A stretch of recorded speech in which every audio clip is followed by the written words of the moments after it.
Graça e paz, meus irmãos, tudo bem? Meu nome é Hélio Mares, sou adventista do sétimo dia desde berço e resolvi fazer esse vídeo para abordar um assunto muito discutido no meio religioso sobre o estado da pessoa após a morte. Alguns afirmam que existe consciência após a morte, outros não acreditam.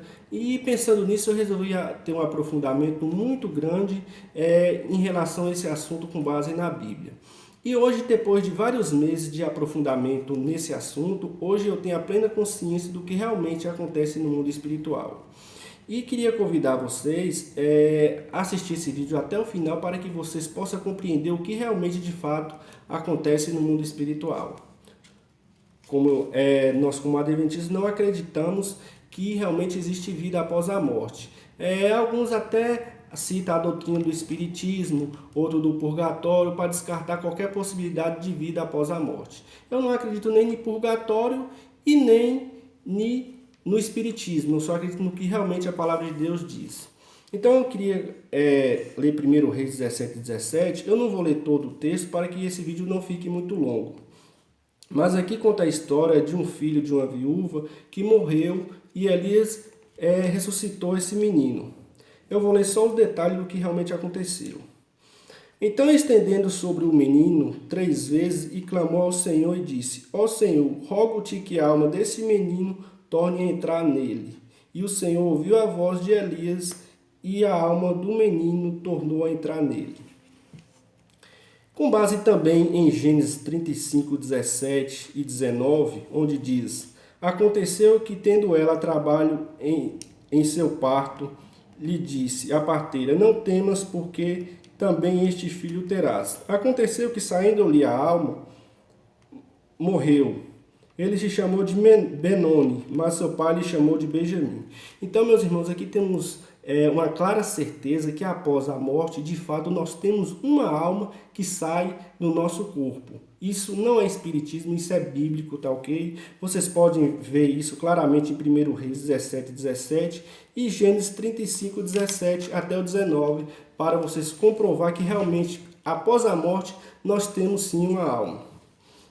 Vou falar agora o estado dos mortos em Cristo, no que realmente a palavra de Deus diz.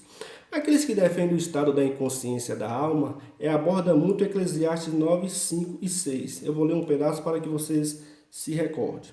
Porque os vivos sabem que hão de morrer, mas os mortos não sabem de coisa alguma. Nem tampouco terão eles recompensa, porque a sua memória jaz no esquecimento.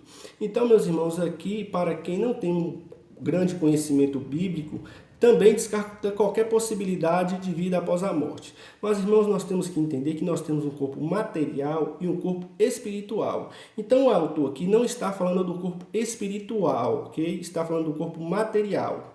Porque a mente, o cérebro daqueles que morreram já está no esquecimento. Ok? Se você perguntar alguma coisa a um defunto, ele não vai te responder, porque o seu cérebro, a sua memória já está no esquecimento. Ok? Então, aqui está falando do corpo material, não corpo espiritual. E com base nos versículos que nós vamos ler, a Bíblia é clara em afirmar que de fato nós temos um corpo espiritual que permanece consciente. Muitos se perguntam, mas se realmente existe vida após a morte, não teria que passar por um processo de julgamento antes de ser punido? Irmãos, não exatamente, porque aqueles que morreram com base na Bíblia já estão julgados, ok? Com base em Hebreus 9, 27. Ao homem foi ordenado morrer somente uma vez. Depois disso, segue o juiz. Então aqui está dizendo que ao homem foi ordenado morrer somente uma vez. Depois disso, segue o juiz. Não está dizendo que aguarda o juiz. É um processo de seguimento. E de acordo com 1 Pedro 4, 6, nos dá a clara certeza que aqueles que morreram já estão julgados e seu espírito permanece de um estado de consciência. 1 Pedro 4, 6. Para este fim foi o evangelho pregado também a mortos, para que mesmo julgados na carne, vivam no espírito segundo Deus. Ok? Uma prova bem clara também de que o espírito permanece vivo é em Lucas 23, 43, o ladrão na cruz. Onde ele diz: Senhor, lembra de mim quando vieres no teu reino. E Jesus disse: em verdade vos digo que hoje estarás comigo no paraíso. Mas também tem João 20, versículo 17, que depois da ressurreição Jesus disse: Não me detenhas, porque eu ainda não fui ao Pai. Então aqui parece contradizer. Mas quando nós lemos em Lucas 16, 22 e lemos a parábola do rico e do Lázaro, Jesus não disse que ele levou o mendigo Lázaro para o céu. Disse que quem levou foi os anjos. Então, no caso do ladrão, com certeza também foi os anjos e não Jesus. E João, mas se Jesus não foi ao céu, como poderia ter se cumprido a promessa que ele disse que hoje estarás comigo no paraíso? Então, com base em João 10:30, Jesus diz: eu e o Pai somos um. Então, o ladrão, depois de ter sido levado pelos anjos, com base em Lucas 16:22, na parábola do rico e do Lázaro, e ele estando com Deus, e com base em João 10:30, quando Jesus diz: eu e o Pai somos um, então ele na presença de Deus também estaria na presença de Jesus, porque Jesus é Deus, Deus é Deus, e o Espírito Santo também é Deus. 1 Pedro 3,18, que também deixa claro que o Espírito permanece vivo. Pois também Cristo morreu uma única vez pelos pecados, os justos pelos injustos, para conduzir-vos a Deus, morto sim na carne, mas vivifica no Espírito. Ok? Outra clara certeza que o Espírito permanece vivo é em 2 Coríntios 5, 6 e 8, onde Paulo falando: Temos, portanto, bom ânimo, sabendo que, enquanto no corpo, estamos ausentes de Deus, visto que andamos por fé e não pelo que vemos. Ok? Filipenses 1, 21 e 24 também nos dá clara certeza que o Espírito permanece vivo. Paulo falando: Para mim, viver é Cristo e o morrer é lucro. Entretanto, se o viver na carne traz frutos para o meu trabalho, já não sei o que hei de escolher. Ora, de um lado estou constrangido, tendo o desejo de partir e estar com Cristo, o que é incomparavelmente melhor. Mas por vossa causa é mais necessário permanecer na carne. Ok? Outra prova clara de que os salvos estão no céu de uma forma consciente é em Lucas 9, 28, 31 e Mateus 17, 1, 4, quando Pedro viu Jesus conversando com Elias e Moisés no Monte das Transfigurações. Nós sabemos que Elias foi levado vivo para o céu, só que, porém, Moisés morreu. Ok? Em Deuteronômio 34, 5, nos declara como realmente foi o processo da sua morte. Alguns argumentam que quando Miguel pelejava com o diabo pelo corpo de Moisés, ali houve uma ressurreição. Isso de fato não tem base bíblica nenhuma que comprova que de fato que Moisés ressuscitou. Deuteronômio 34, 5, 8, eu não vou ler para que o vídeo não fique muito longo. Aqui declara que Moisés morreu, foi sepultado, não existe sepultamento sem corpo.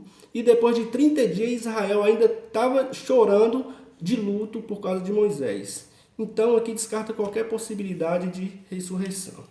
2 Coríntios 15, 20, 21. Presta atenção no que diz. Mas, de fato, Cristo ressuscitou dentre os mortos, sendo ele as primícias dos que dormem.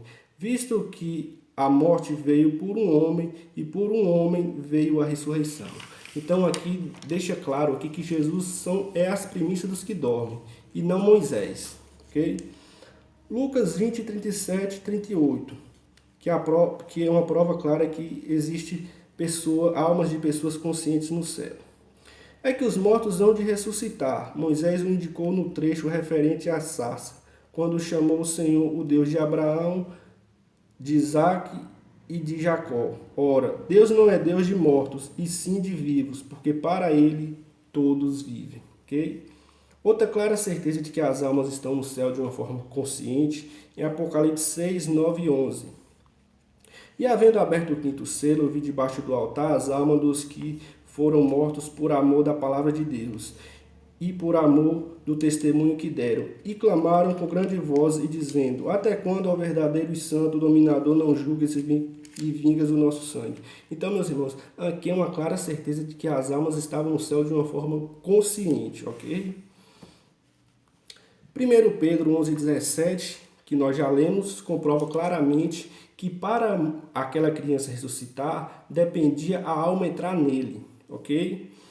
Muitos se perguntam, mas se de fato os salvos estão no céu de uma forma consciente, qual a necessidade de Jesus ressuscitar os mortos? Meu irmão, como no caso do menino que precisava a alma entrar no corpo para ele voltar a ser um ser vivente, da mesma forma, na volta de Jesus, é preciso que a alma se une com o corpo para que volte os mortos ser um ser vivente, ok?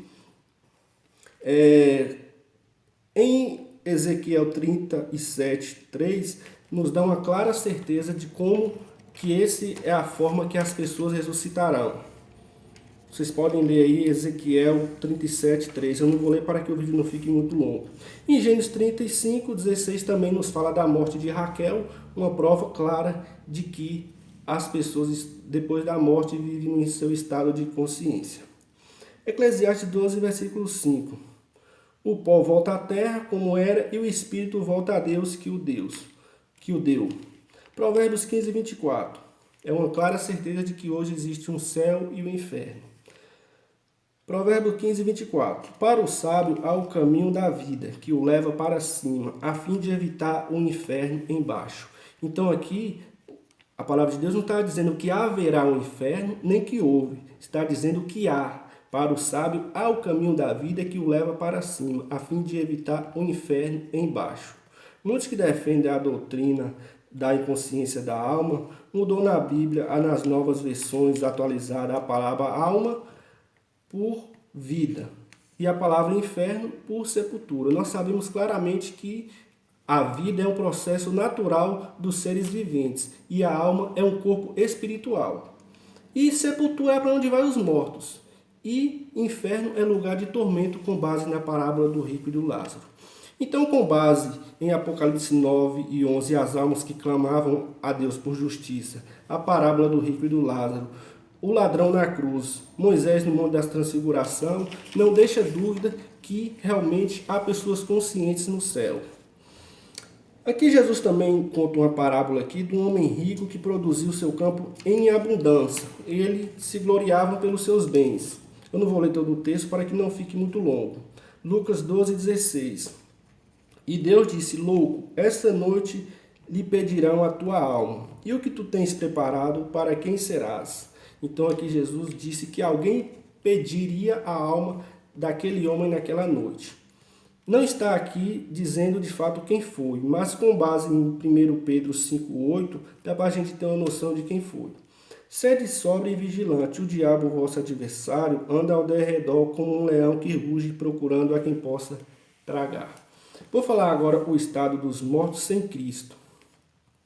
Lucas 16:19-31. Conta aqui a parábola do rico e do Lázaro. Eu não vou ler todo o contexto para que não ficar muito longo. Conta a história do mendigo que foi levado para o céu pelos anjos e um homem rico que foi atormentado no inferno. Em Lucas 13:26-28, Jesus declara que a mesma coisa que aconteceu na parábola do rico e do Lázaro se repetirá na sua vinda. Na sua vinda, muitos vão se justificar. Mas olha o que Jesus vai dizer aqui. Então diriam: comíamos e bebíamos em nossas ruas, mas ele vos dirá: não sei de onde vós sois, apartai-vos de mim, vós todos os que praticais a iniquidade. Ali haverá choro e ranger de dentes, quando virdes no reino de Deus Abraão, Isaque e todos os profetas, mas vós lançado fora. Então, da mesma forma que o rico em tormento viu Abraão junto com o mendigo Lázaro, assim também os perdidos que não subirão no arrebatamento terão o privilégio de ver Abraão, Isaque e todos os profetas, mas ele lançado fora. Então isso aqui dá base para a parábola do rico e do Lázaro ser algo real, ok? Provérbios 15:24 nós já lemos: para o sábio há o caminho da vida, que o leva para cima, a fim de evitar o inferno embaixo. Isaías 51:7 nos dá uma descrição de como é esse lugar. Isaías 51:7-8. Ouve minha voz, que conheceis a justiça, vós povo cujo coração está a minha lei. Não tem mais o opróbrio dos homens, nem vós turbeis por causa das suas injúrias, porque a traça os roerá como um vestido, e o bicho os comerá como a lã. Mas a minha justiça dura para sempre, e a minha salvação para todos. Isaías 20:21 também nos descreve um lugar tenebroso. Mas os perversos são como o mar agitado, que não se pode aquietar, cujas águas lançam lama e lodo. Para o perverso, diz o meu Deus, não há paz. Marcos 9:48 nos escreve também um lugar de um tormento eterno, onde não lhe morre o verme, nem o fogo se apaga. Isaías 66, 24 nos fala também de um fogo eterno. Eles sairão e verão os cadáveres dos homens que prevaricaram contra mim, porque o seu verme nunca morrerá, nem o seu fogo se apagará. Eles serão um horror para toda a carne. Então, Mateus 18, versículo 8, também nos fala de um tormento eterno.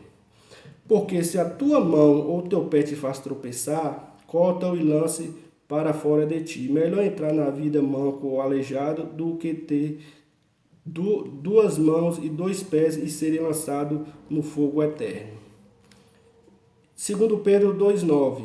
Porque o Senhor sabe livrar da provação os piedosos e reservar sobre castigo os injustos para o dia do juízo. Okay? Mateus 25, 41 também nos fala de um fogo eterno.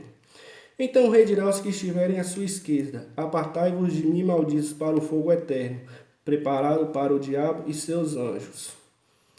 Então, Mateus 10, 28 também nos fala que temos uma alma imortal. Não temos o que mata o corpo e não pode matar a alma. Temei antes aquele que pode fazer perecer no inferno tanto o corpo como a alma. Mas só que em Ezequiel 18, 20 também nos dá um versículo que parece contradizer Mateus 10, 28. Ezequiel 18, 20 diz que a alma que pecar, essa morrerá. E aí, como nós entendermos esse versículo? Irmão, nós não podemos interpretar a Bíblia com os nossos próprios argumentos. E para interpretarmos esse versículo, a alma que peca, essa morrerá, quando nós vemos em João 10, 10, Jesus diz: eu vim para que tenham vida, e vida em abundância. E o oposto da vida em abundância é o que? É a morte em abundância.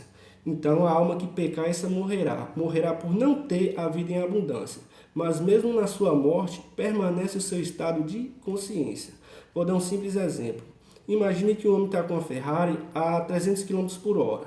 Ele bate a Ferrari e a Ferrari vira uma bola de ferro retorcida. A Ferrari deixou de existir pela sua destruição? Não. Mesmo ela destruída, ela permanece sendo uma Ferrari. Quem passar na rua vai falar: olha o estado que ficou essa Ferrari, ok? Então podemos dizer que a alma que pecar, essa morrerá. Morrerá por não ter a vida em abundância, mas a sua consciência permanece. Em Apocalipse 14, 10 também nos fala de um tormento eterno. Também este beberá do vinho do cálice da ira de Deus, preparado sem mistura, e será atormentado com fogo e enxofre diante dos santos anjos, e na presença do Cordeiro. A fumaça do seu tormento sobe pelo século do século, e não tem descanso algum, nem de dia nem de noite. Aqui também nos dá a clara certeza de um tormento eterno. Apocalipse 20, 12 e 13 nos fala também que hoje existe um inferno. E vi os mortos, grandes e pequenos, que estavam diante de Deus, e abriram-se os livros, e abriram outro livro, o livro da vida. E os mortos foram julgados pelas coisas que estavam escritas nos livros, segundo as suas obras. E deu mal aos mortos que haviam nele, e a morte e o inferno deram os seus mortos, que nele havia, e foram julgados cada um segundo as suas obras. Então aqui dá clara certeza que hoje existe um inferno. Se no grande trono branco o inferno e a morte vai dar os seus mortos, então é que obviamente hoje existe pessoas no inferno. Galatas 1, 6 e 8, Paulo diz: ainda que nós mesmos, um anjo, desça do céu e pregue outro evangelho pela qual não foi revelado por nós, seja anátema. João 5,39 diz: examinai as escrituras, porque julgais ter nela a vida eterna. Oséias 4,6 diz o Senhor: meu povo perece por falta de conhecimento. Irmãos, a doutrina do inferno não é fácil de pregar nem de aceitar. Eu, como adventista, demorou muito para me acostumar com essa ideia. Mas é a palavra de Deus. Não tem por que nós acreditarmos numa vida eterna se não existir também um inferno eterno. A palavra de Deus é clara. Ou ela é inteira verdadeira, ou então ela é toda mentirosa. Eu, particularmente, creio que ela é verdadeira. Romanos 3, 2, 4. Aqueles que discordam da palavra de Deus e preferem acreditar nos seus líderes.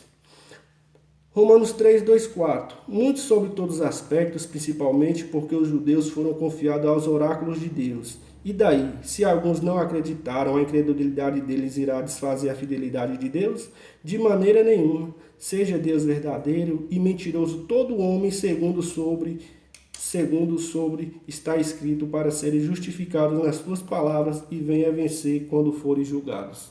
Então, meus irmãos, compartilhe esse vídeo com o máximo de pessoas possível, principalmente os adventistas, para que eles possam de fato ter uma compreensão do que realmente acontece no mundo espiritual. Busque a palavra de Deus, vocês têm a palavra de Deus, vocês busquem nela, porque é ela que tem a vida eterna. Que Deus os abençoe e que vocês possam ter um estudo mais aprofundado em relação a esse assunto. Fiquem com Deus.